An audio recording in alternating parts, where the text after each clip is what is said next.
All right, Phil here, and I just wanted to follow up that last lesson with a real world case study of using HTML to change a current website. Now we know this isn't actually changing the website for other people, but this is changing the way that it appears to us on our own computer, and a great way to prank somebody.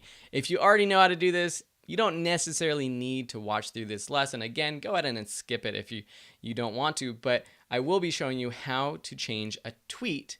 And we all know, whether you're whatever side of the aisle you're on in the United States or out of the United States, we all know that the current president of the United States likes to tweet. So let's go ahead and change one of his tweets. So we have President Trump's Twitter account right now, POTUS. Now we have him here in some video. I have no clue what this is about, but what we want to do is go up to View, Developer, Developer Tools, so that we can get up this little Google Chrome developer. We're going to go ahead and choose the Select an Element mouse icon, and we're going to highlight some of the text right here. Let's just highlight some of this text so we know what we're selecting.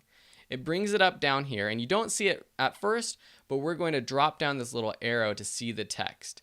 Now we see the text right here. So if we double click this, we can now edit it.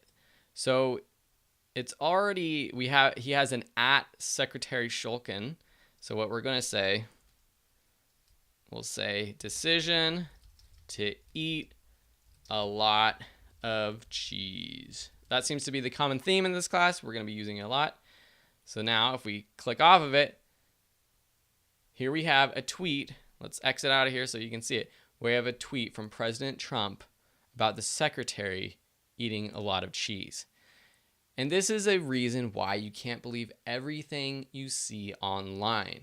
Seriously, in the news, wherever, you can't believe everything you see on Facebook, on social media, because people simply can go in and change a headline, can change a tweet.